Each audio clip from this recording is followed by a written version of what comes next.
Hello, check.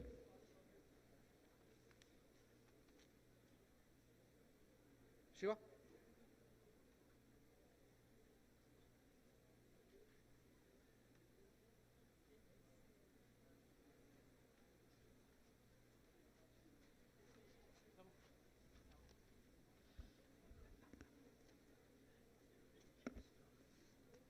Good afternoon, friends.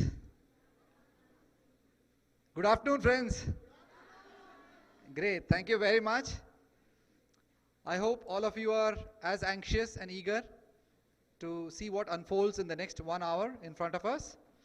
We also have this time all the other campuses live with us, and we're able to see them on this screen, which is to my left side. And before we begin, may I request all of you to please switch off your mobile phones or put them in the flight mode. I'll leave 30 seconds for that.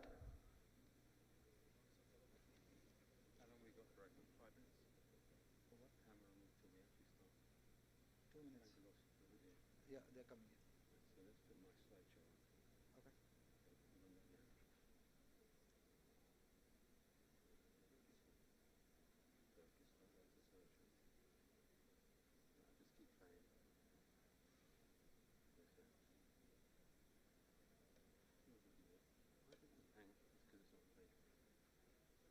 So we played from beginning.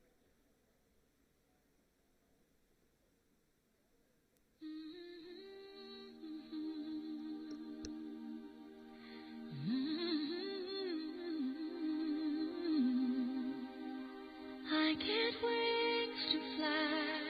Oh, I'm alive. Yeah.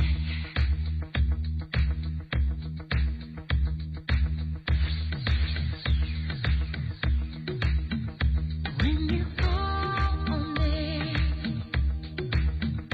when I hear you breathe, I get wings to fly. I feel that I'm alive.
when you've left the day.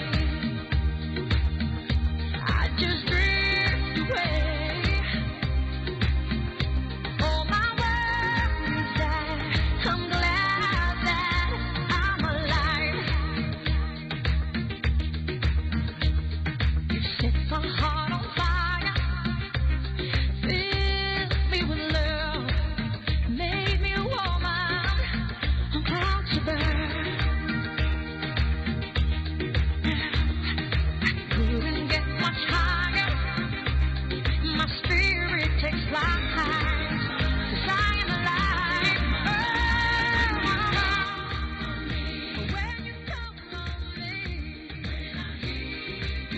when I hear you breathe, alive, I feel that I'm alive. I am alive. When you reach for me,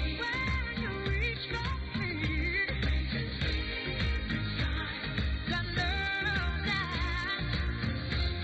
that I'll be the one standing by through good and through trying times. And it's only begun. I can't wait for the rest of my life.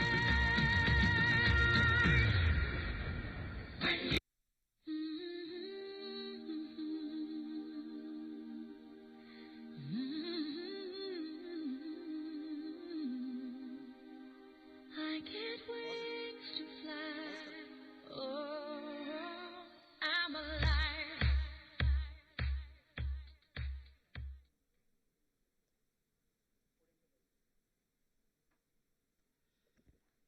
Welcome once again to 11th One Vision, One Voice. Before we start today's proceedings, there's also someone special along with Terry. May I please request each one of you to give a grand, rousing welcome to none other than Mrs. Terry Deidre. Did you want to stand up and say hi to everybody?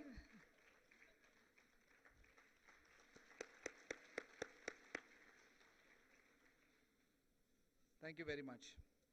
May I now request our respected, revered, and our dear, dear Shomi to please come and introduce the proceedings for further and our speaker for the day.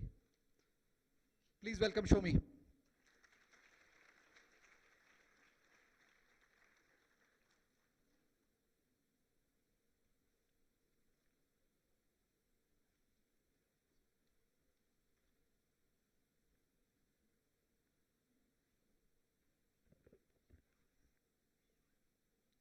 Good afternoon, ladies and gentlemen. Good afternoon, all of you. And it's my great pleasure this afternoon to be at this One Vision, One Voice program where the entire group of Oak Ridge schools are actually watching us. And I would like to welcome all of them, all the campuses who are sitting and watching us this afternoon. Welcome to you all. Now, as you know that our promoters, Mr. Nagaprasad and Mr. Rajshekhar Babu, have left and handed over to North Anglia. So that's a bit sad because, you know, we were all used to seeing both NP and Raj moving around in the campus very purposefully. But then the old order changeth, yielding place to new. And today we are very happy to welcome North Anglia and its Managing Director in India, Dr. Terry Chrysson. Give him a big hand.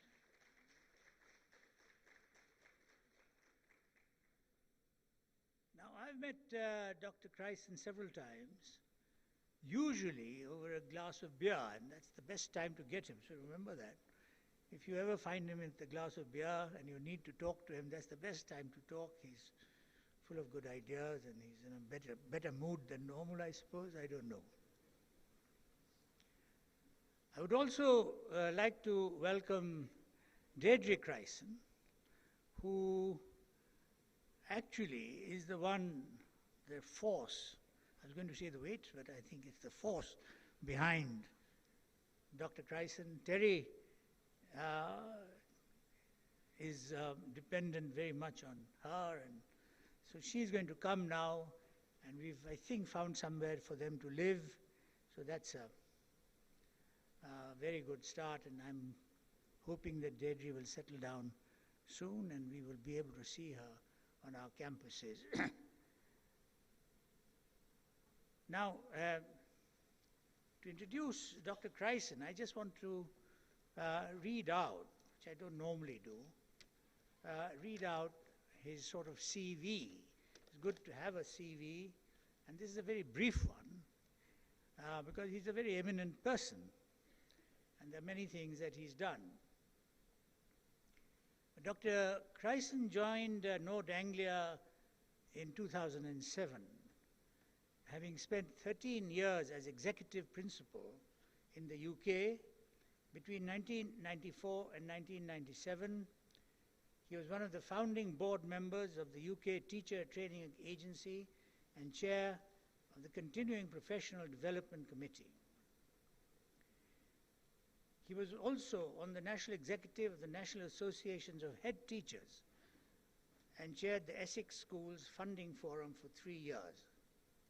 For his work and services to education in the UK, Dr. Terry Chryson was awarded the OBE at a very young age in June 1997. Now, the OBE is equivalent to our Padma Shri in India, so it's a real recognition for anyone to get the OBE, the Order of the British Empire in England. So we have with us a very eminent person heading all the schools. Prior to his current role as executive principal at Compass International School, Doha, Dr. Chryson has worked as the executive principal of North Anglia International School, Shanghai, Pudong, and as the principal of the British School, Warsaw. During his time in Doha, Dr. Chryson was instrumental in building the outstanding success of the school's 3 campuses. There are 3 campuses in Doha, and they all started from scratch.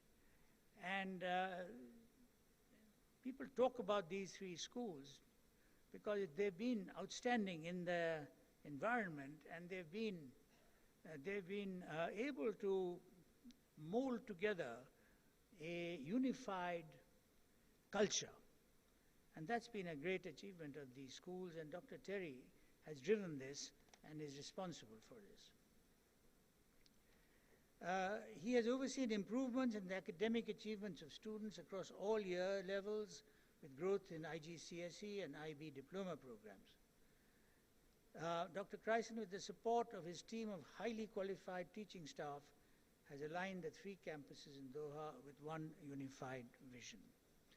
So we are very fortunate to have with us a man who's had not just enormous experience, but enormous knowledge and enormous love for education. And we would like to welcome such a distinguished person in our midst to be with us, I hope, for a long time, and that his inputs to us will only take us further and further upwards. So Dr. Chryson, without further ado, may I introduce you, and would you please come and take over? Thank you. Thank you very much, Shomi.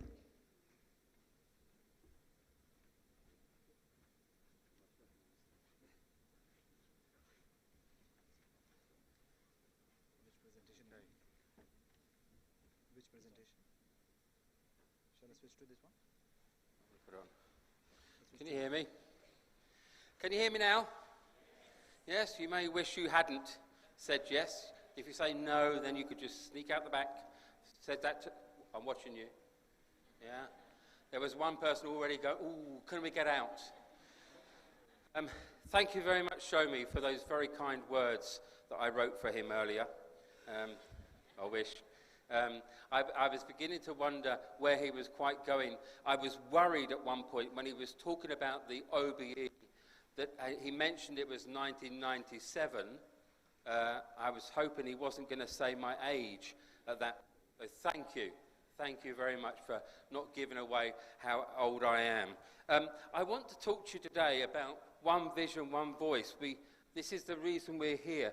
And I just want to say hello to our people in Mohali, in Bangalore, on streaming on their phones or in the conference room, in Vizag, also in Einstein, and of course these wonderful people here. You can't see them, but they're here in Newton School. So it's lovely to be here. And my wife loves the limelight. Not. So thank you very much. She is the force that drives me, usually with a very large stick. You know, you will go and take the rubbish out. You will go and do this. And you will do lots of other things. And you won't do that either. Okay, so let me just start off then by talking about what are we actually trying to do. So Nord Anglia Education has come in and is now looking after the Oak Ridge schools and what it means to be an Oak Ridger. And what it means to be an Oak Ridger now as a Nord Anglian person. Somebody who's also under the umbrella of Nord Anglia. So it's very important that we understand what we're trying to achieve. And what we're trying to achieve is just this. We currently have 5 schools in 4 cities. And what we're trying to do is bring them together under one vision for education for the benefit of young people who will be the leaders and shapers of the future. Because that is what we are doing as teachers, as educators, as support staff, as administrators.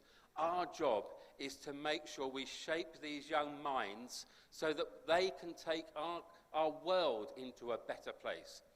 At the very start, I showed a little slideshow with some rather repetitive music, but the slideshow was just to celebrate some of the wonderful things that happen in the world, some of the wonderful natural things that happen in the world, but also some of the wonderful moments when people or animals interact together. And I think that's so important that we recognize why we're here on this planet. And we're here on this planet to celebrate all that is good and to try and fix things that are bad. And our education system stands us out amongst everybody else because what it's doing is it's helping us to make sure that our next generation is better than we are. And it's very important that we understand that the next generation after that will be better than that again. We want that constant improvement. And I think together we can achieve some of that. So let's have a look at what makes good schools. All good schools say that same thing about their vision, is to make things better, to educate young children, to broaden their horizons, to open their minds. What happens in the best schools, we do that really, really well. We do that fantastically well because we then create the leaders and the shapers of the future. So what is it that's different about a Nord Anglia education or an Oak Ridge school, now part of Nord Anglia? So what we are offering to Oak Ridge is some of the benefits that you get from being in a Nord Anglia education school. And those benefits are the unique partnerships, the special relationships that we have with organisations like the Massachusetts Institute of Technology, MIT. It's only called MIT because nobody can spell Massachusetts. So we just call it MIT. So MIT, the Juilliard School, which is the #1 performing arts school in the world, based in New York. Our links with UNICEF through the United Nations, and I don't know if you know, but this year is the 30th anniversary of the Rights of the Child Declaration. That's quite an achievement. 30 years ago, when I was probably a little bit younger than I am now, that was just only 30 years ago we actually said that children have real rights that should be recognised across the world. And we're still struggling on some of those rights for some of those children. It's a constant battle, but we will be celebrating and doing things together within Oak Ridge schools, within India, within Nord Anglia education schools across the world to celebrate that momentous occasion 30 years ago and to highlight the importance of the rights of the child and that will be in November this year, and we'll all be involved in that. So apart from that, what makes us outstanding? How do we get from the really good schools, the North Anglia, the Oakridge schools, to the amazing schools that are going to transform education? How are we going to be the leaders of educational developments that other school organisations, that other schools will look to us and say, we want to be like them. We want to be what they are. And that's what we're trying to achieve. And amazingly, we've moved that from good to great aspect by just working hard together. And there are so many things that we can do. So, it's about what makes us different. If you think about the human being, what makes human beings different from everybody else, every other creature in the world? I know that people do talk to the plants. I've not had a plant talk back to me, but I know there's a dialogue. But it's not very sophisticated. So when I'm talking about Plato and things like this to my little plant in the corner, my yucca plant, I'm not getting a lot of feedback.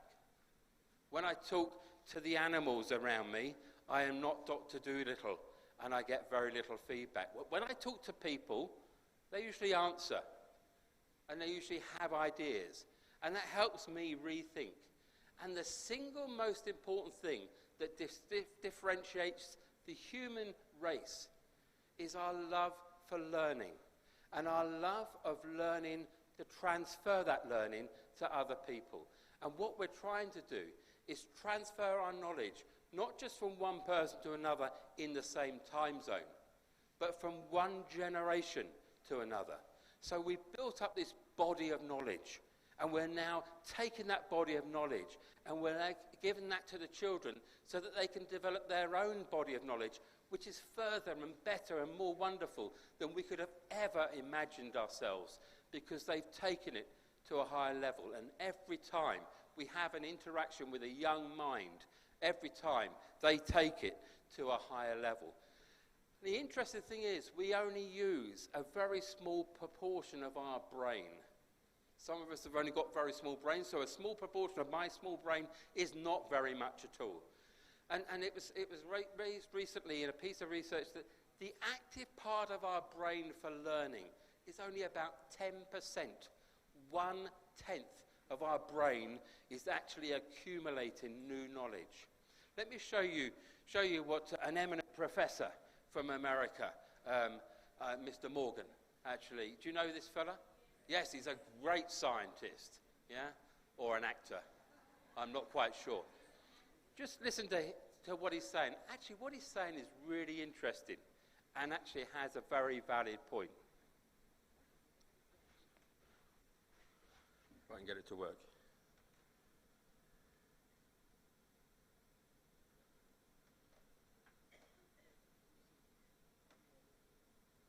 And with movement, interesting things begin to happen. Well, you missed the first bit of that. So let's go back a bit. Okay. Here we go. One neuron, you're alive. Two neurons, you're moving. And with movement, interesting things begin to happen.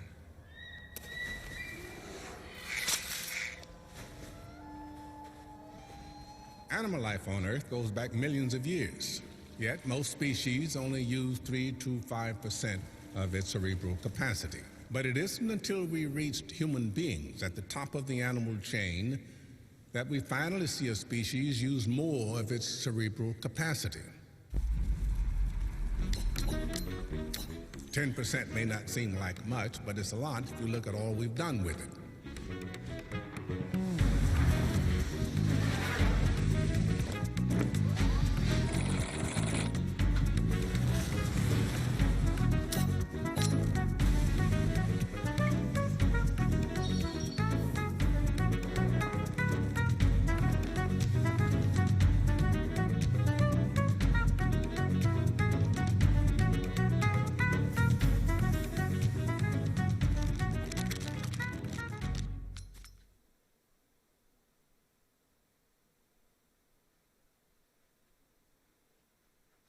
I like that bit at the end where the guy who invents discovers what happens when you make fire. They say, oh my goodness, it's on fire, and runs away because the power of fire transforms the cavemen's lives. It's an amazing event. True pictures back in the Stone Age when, of course, they had videos. What? So imagine what would happen if we combined all those 10% of all our brains together and really started working as one voice, one entity, one group.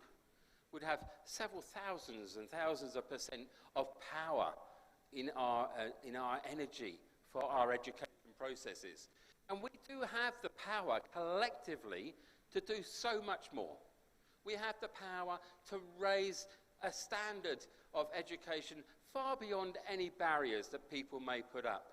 And I sometimes hear teachers or parents or even children saying, that's too hard. It's meant to be hard. If it wasn't hard and you weren't being challenged, you're not really learning.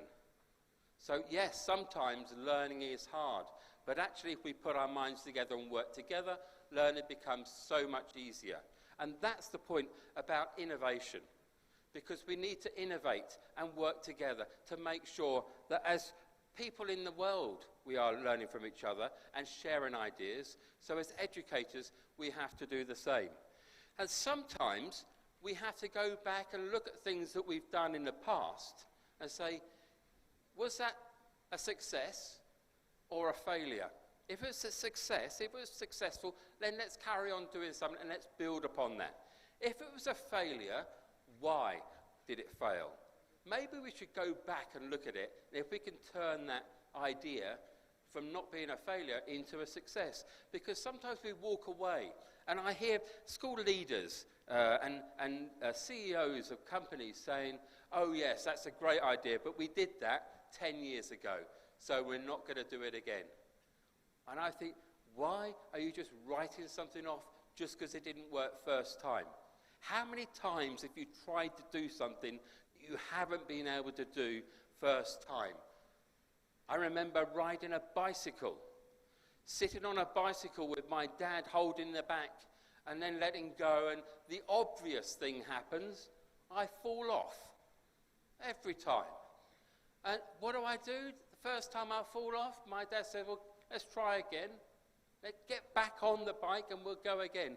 And I think, it hurt when I fell off. Why do I want to go and do this again? Why would I want to do that silly idea of riding on a bicycle that's only got 2 wheels, clearly unstable? Why would I want to do that again? He says, fun, and you'll enjoy it. So we do it again. What happens? I fall off. What am I going to do? Give up? No, we don't. We keep going. We keep persevering. We keep trying. Because we as human beings are learners, and we are resilient learners who learn from as much from our mistakes, falling off my bicycle, working out how I'm not going to do that again because it hurts. How do we do that? We do that every single day in the classroom with children. We do that outside of the classroom when we're taking children on those experiences. Sometimes they don't get it first time. Sometimes it can take 2 or 3 times. Sometimes it can take 100 times. And with some children, it just never happens. Keep persevering, because you should never give up. Because as soon as you give up as the teacher, even though it may feel like you've done this a million times with this one child and they still haven't understood, you still have to be resilient. You still have to persevere. You have to show the patience to know that even though they keep falling off, you're going to get them back on that bike and you're going to help them become a cyclist around the world. So it isn't about what we do, it's about our attitude of mind. And it's about how far we are prepared to go. How far are we going to go to make sure we achieve our goals? I remember a teacher in my very first year of teaching. My very first year, I was a rookie teacher, a young, very wet behind the ears teacher, so many years ago. I won't tell you how many, but it was a long time. It was a time when they hadn't invented television, let alone black and white television. You know, and later, it was about 20 years later, they actually invented colour. My whole first 20, 30 years of my life was spent in black and white, which is probably why I'm colourblind still. So I remember this teacher, and I'd kind of given up with this one boy in my grade 7 class who was just really, really, really irritating. He was horrible.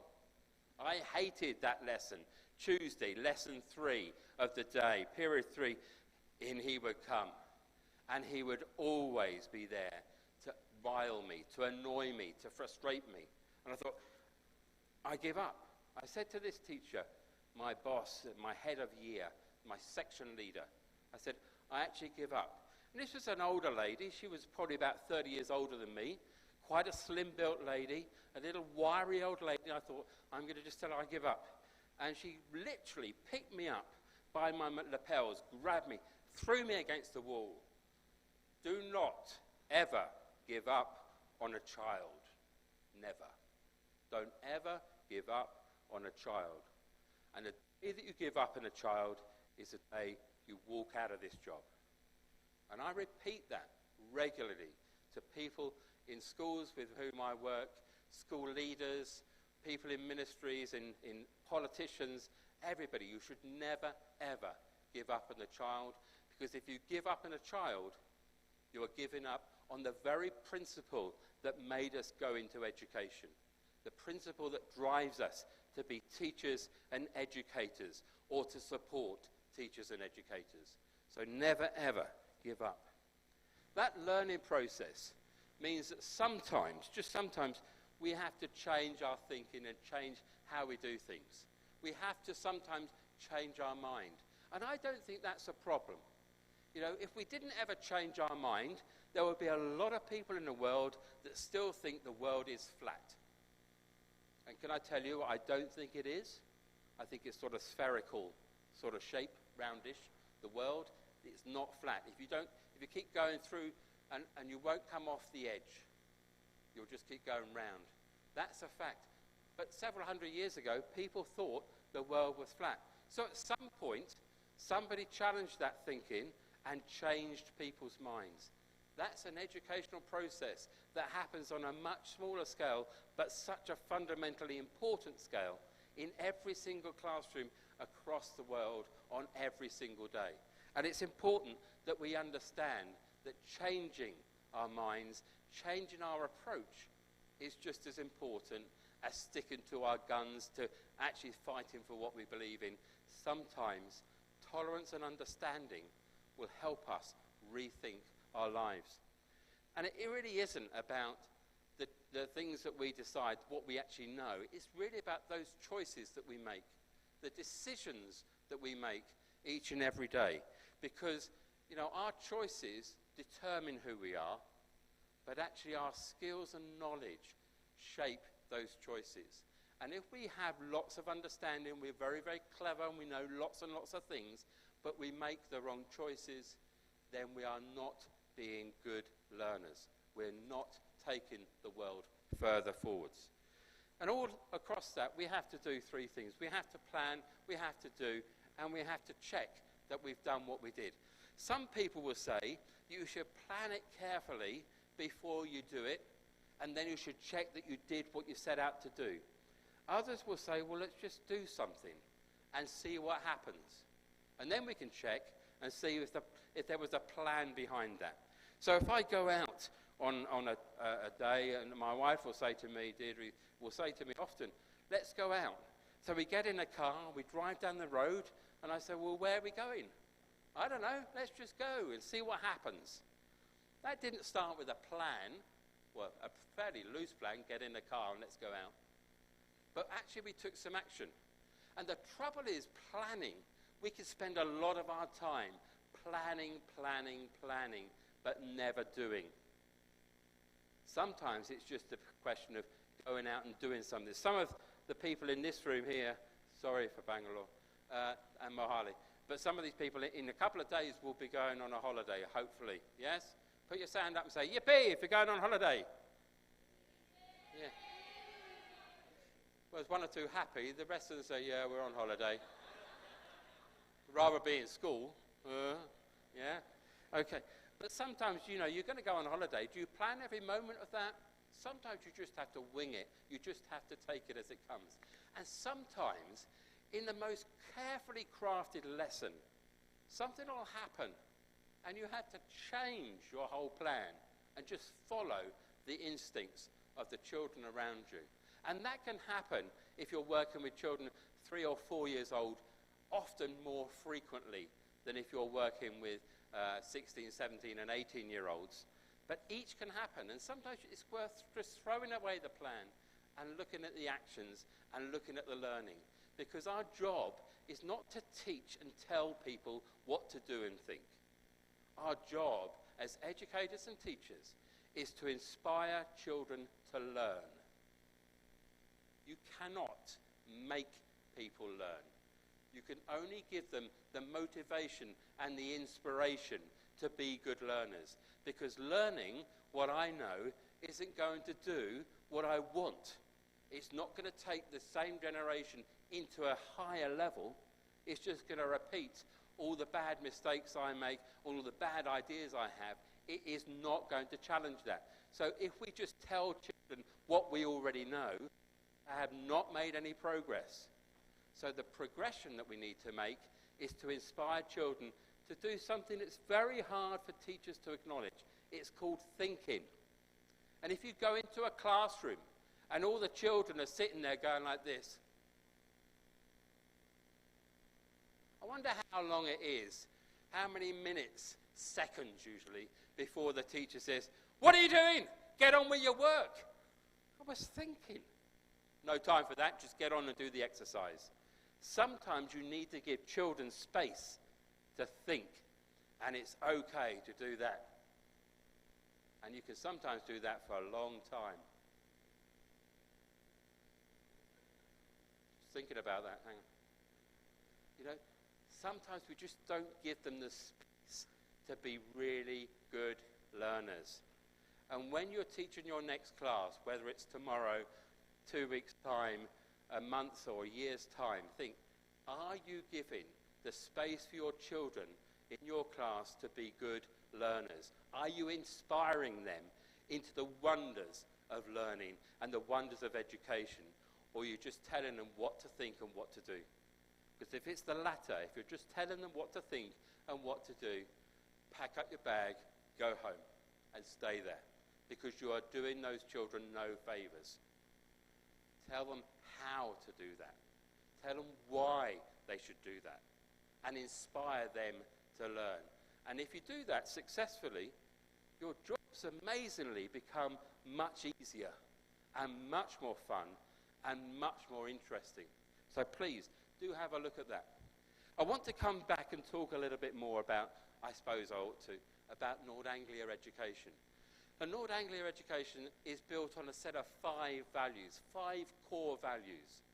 And they are, these are the 5 values. Click. Sorry, I got in the wrong way. Right. Courage, ambition, integrity, respect, and openness. Courage to do things that you think may be a bit risky, but may be just the opening of the door for a child's learning. That's really important. To have courage to do something that maybe won't work. That's that famous thing about Einstein said, for every one good idea I had 1,000 failures. That's very important. It's like falling off your bike, having the resilience, but you've got to try things. If you don't try, you won't be learning.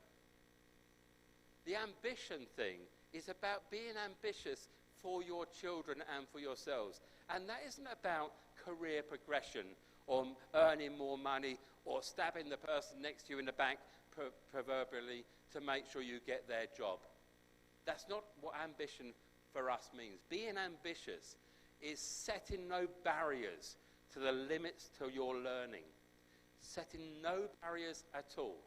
We are opening that up. We're saying that everybody can achieve what they want to achieve if they really work at it. And you only have to look into the sports world or the science world or the artistic world and look for examples of where people have been okay at doing something.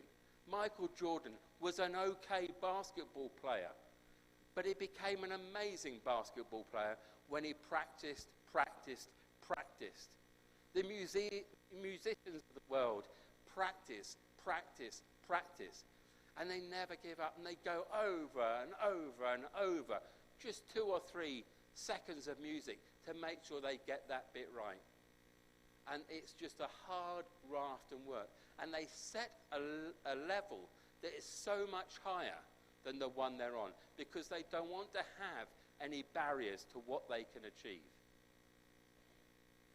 Integrity is about how we deal with each other, and how we deal with the children, how we deal with their parents, and how we deal with our colleagues. And it's showing that honesty and openness and truthfulness.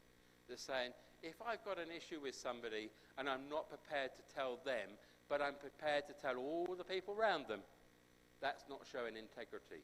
If you have a concern about what somebody is saying or doing, or you see something that they're doing wrong and you want to help them, integrity is knowing the best way to do that without upsetting them and without stepping on their shoes. It's about making sure you do an open and honest dialogue that isn't insulting and rude. And that's a very fine balance. Often, as people, we don't get that balance right. Respect is linked to that integrity. Because if you can respect others and respect your children, and your children can learn respect, then they're going to be better citizens of the future. And openness is all about how clear we are about what we believe in. And so I sometimes ask people senior to me in the company, is that following our core values? And I challenge that sometimes. It usually gets me into trouble, but it's important that we challenge each other. So if we do something in Oak Ridge in India as part of North Anglia education, and you think that it isn't living up to those values, you have the power and the freedom to go and challenge what we're doing and hopefully put it right for us, because they are what guide us. They are our guiding principles. So we have these 5 schools at the moment. We're hoping that we'll build on that. We'll build on the strength of Oak Ridge. We'll grow the schools. But each of our schools is unique. Andrew Fitzmaurice, the CEO of North Anglia Education, often refers to North Anglia Education as a family of schools. We are 61 schools with 61,000 children in our care. And we are a big family. But we're a family of schools where no school is the same as its counterpart, as its brother or its sister, wherever that is in the world. And if you just look at Oak Ridge, and even just look in Hyderabad, in one city, you've got Einstein School and Newton School. They are the same but different. The experiences of a child will be very similar, but they will be different. I come from a large family, and my brothers and sisters don't say the same as I do. They have similarities because we're built on the same value system, but we are different. I'm in fact the only teacher in my family, and I have 3 brothers and 3 sisters. I'm the only teacher. I'm the only educator. All the rest are scientists. Never mind. Yeah? I'm the only artist out of the 7 of us. I was the only one who studied music and English and the arts. They all studied science, you know. And they're very clever, but they all studied science. 6 of them. But doesn't mean to say we're any different to each other. We're just not the same. Because we're still members of the same family. We're still members of the same tribe. We're still members of the same group. Just like Oak Ridge is. So it's good. And you should feel proud that the people in Newton are different to the people in Mohali. The school in Bangalore is different to Einstein. And the school in Einstein is different to Vizag.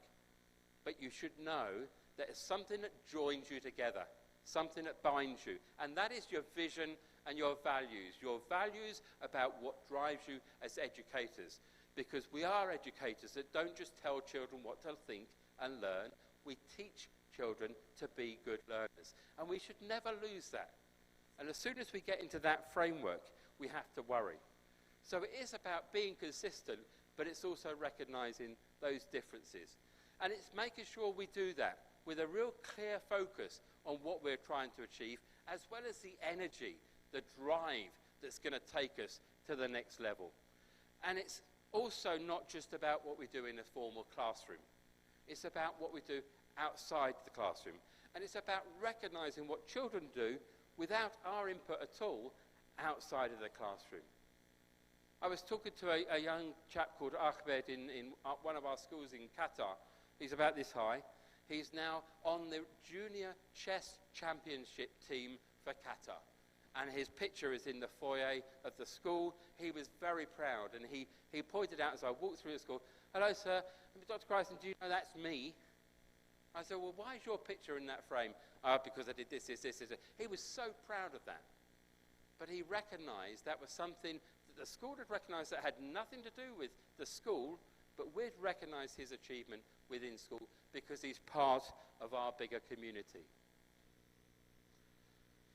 So when you look at our schools, you know, if you want to put it in a commercial sense, it's the entrance of the school is the shop window. The real work goes on in the classroom. That's the shop counter. That's when we serve up and sell this great thing called education. And we dish it out to people who want to hear. But we have to make sure we get people to come up to the counter to do that. And it's all about our community, because our community of learners is what really drives us. Because it's not us doing individual lessons with individual people. It's working together as a broader community of learners, an educated community of learners. So when you go into schools, you need to do a number of things. You know, you need to recognize people. You need to recognize that they're there. So if you don't go in and say namaste and say good morning to people when you see children walking around the school, or good afternoon, depends what time of day, you just walk past them. Your job is more important than just saying hello. Take the time to say hello to people. Say hello to people in the room. Say hello to people outside in the other schools. Say hello to the children and the parents as they come into the school. Because you need to notice that they exist. And once you start to notice that they exist, they'll start to notice you, and you start to build up that respect that drives our learning process. And I think you should laugh with them. Not at them, but laugh with them. Sometimes you will laugh at children because they're funny. But you're actually laughing with them because they're funny. Remember their birthday. You know, I asked the senior managers here 2 weeks ago. I said, has anybody got a birthday? Just put your hand up if you've got a birthday coming up. Just put your hand in the air if you've got a birthday. Davey has managed to do that. Rajiv, you've got a birthday coming up. Yeah, Siva's got a birthday. Anybody else got a birthday coming up? Put your hand up. Yeah? Do you know what? That's probably less than 10%. Usually I get about 10%. Hopefully people in Bangalore and Vizag have all got their hands up. No, they haven't. They're actually all asleep by now. You know? I just really hope that within the next 12 months, all of you have got a birthday to celebrate. Think about it. Because if you're not going to celebrate a birthday within the next 12 months, you're not going to be here. You'll be 6 foot under. You'll be gone. Finished. You'll be dead. So now, let me ask you the question again. And let's see if we can get a response from Mahali. Wake up. How many people have got a birthday coming up within the next 12 months? Yeah? Hopefully, everybody put their hand up. I see Shomi sitting there thinking, meh. Be careful. But you know, celebrating who you are and what you're going to do in the future is not such a bad thing. But also recognizing that there's an exciting future. You know, I sincerely hope I've got another birthday to celebrate in 6 months, 12 months. Could I have 2 a year? You know, whatever it happens to be, I want to be able to celebrate that because I want to know that from here until my next birthday, I've achieved something.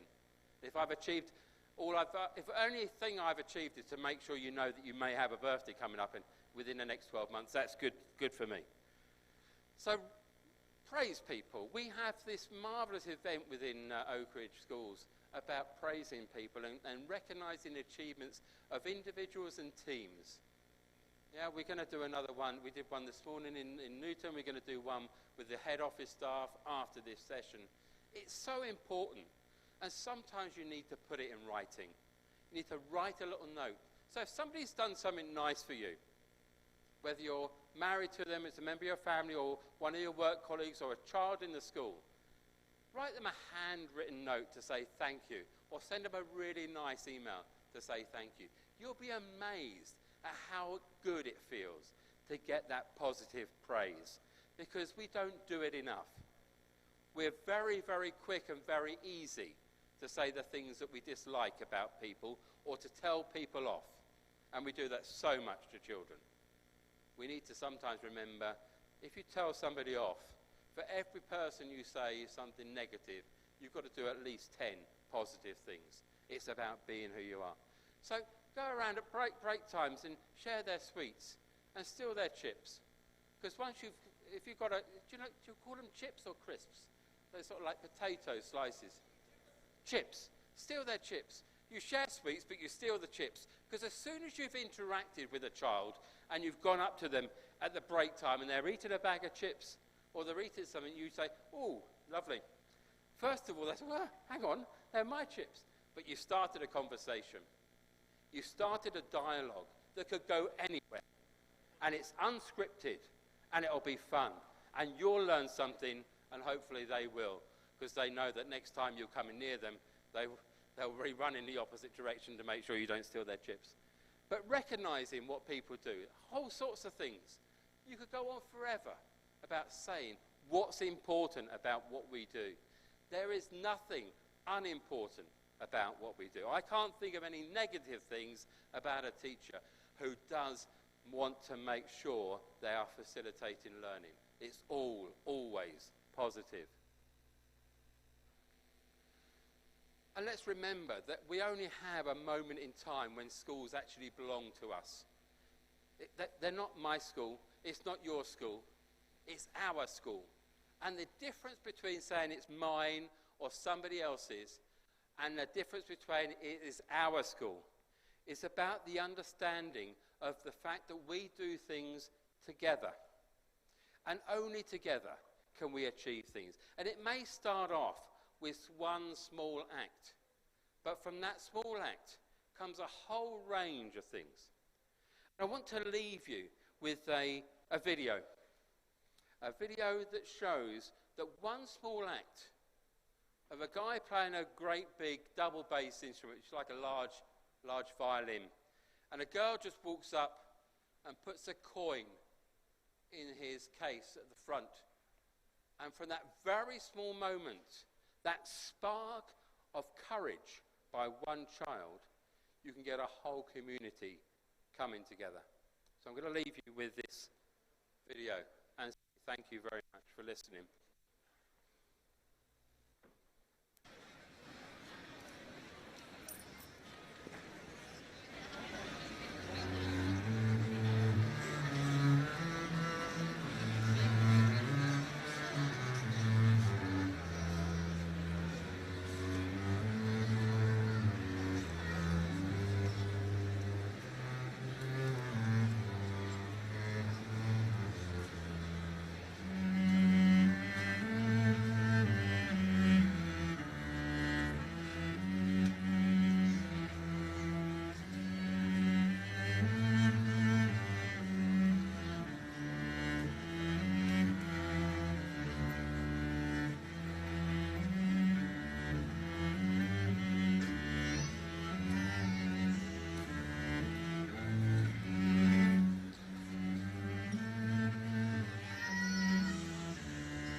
Very much, ladies and gentlemen. I think the most important thing is we should live our community. Our community is North Anglia Education and Oak Ridge Schools. Thank you very much for listening.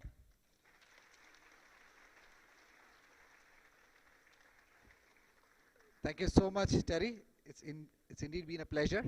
May I also request you to please be on the stage. And we don't have many questions this time. We got only 4 questions to go through. Right. Before that, can we give a big round of applause to Terry, please?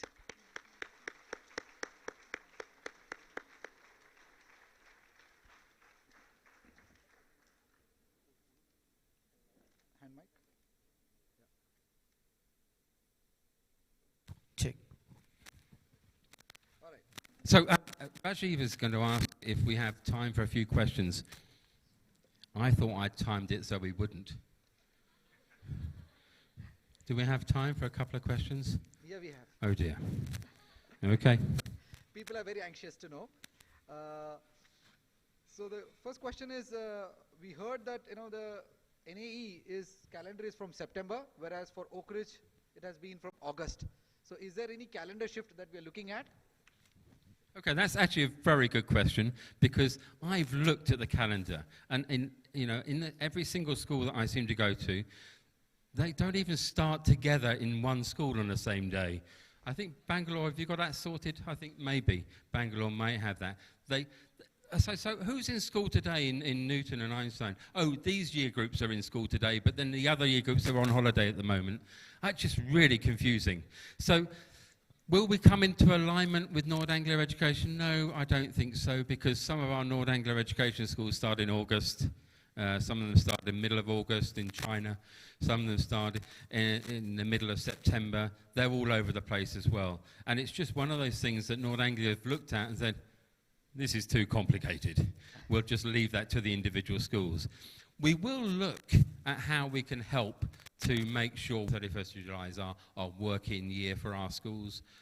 So all increments, all management points and all those sort of things are managed still on that basis.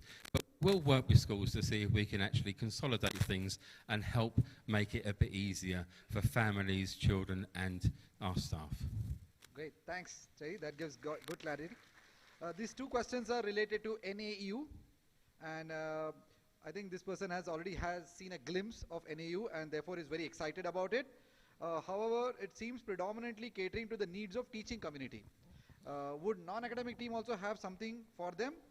And the similar question is, what is NAU all about? And what is the plan forward? Okay, so North Anglia University started out purely for teachers. It was a teacher forum. And we've expanded that now to include our marketing, sales, admissions teams. We've also have a section on there for finance teams, but it's still in its infancy. It's only just been started over the past couple of years, and it takes a little while to get that up and running. So we're always looking at ways in which people who work to support our teaching in our schools have the opportunity to share their knowledge and share their ideas. So we'll be driving that forwards, and if our schools in India can be a driving force for that, that would be great to see how that influenced other schools across the group. So we want to make sure that it's more open to everybody else. We do have a master's program in education at the moment that is actually open to anybody to apply for that. And in fact, our CEO, Andrew Fitzmaurice, who's not a trained teacher, is actually doing that program as an educator. He's been involved with education for a very long time, but he's actually doing a master's in education, and one of our chief operations officer is also doing a master's in education with King's College London. So it's a really exciting opportunity. They've shown that you don't have to be a teacher in a classroom to be involved in our middle, senior leadership programs, and indeed on our master's programs that we do with King's College. So as we go through the year, we've now set up our North Anglia University champions who will be working in schools over the next few months to train other students and staff, other staff in school. And we hope that that won't just be the teaching staff, that will also be the support assistants and some of the administrative staff who are interested in finding out what's on that platform, what's on that portal. So it's open to everybody. Thank you so much, Terry. Last question. With NAE coming in, would we see a spurt of Oak Ridge schools in India? You know, this is an interesting question because Oak Ridge, the reason why North Anglia partnership with Oak Ridge schools is because our philosophies are very much aligned, our values are aligned, our ideas about education are very similar. And so, you know, when Show Me gets me to buy him a beer and we have a chat, we find that actually we are talking the same language. And that's one of the reasons why North Anglia was interested in Oak Ridge and Oak Ridge was interested in North Anglia education, because that's what's going to drive us. And in India, the brand for the top quality schools is Oak Ridge International Schools. So my personal view is that when we expand North Anglia schools in India, we should expand them under the Oak Ridge name. My problem is that if we take over other schools that have already got an established name, we may well keep that. But the one thing that will unite us is the line that goes underneath, a North Anglia Education School. So I don't mind if there are other schools in India that become part of our network that don't have Oak Ridge in the title. It's not the end of the world, as long as they have the same vision and values that we hold as a group of schools, our 5 schools in India now. So it's not about the name, it's about what goes behind the name. It's a bit like when you get married. Sometimes you change your name when you get married. You know, some people do that, particularly in the Western world.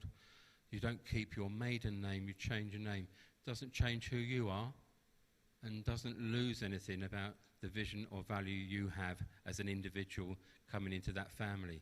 So it's not about the name, it's about the values that we hold together.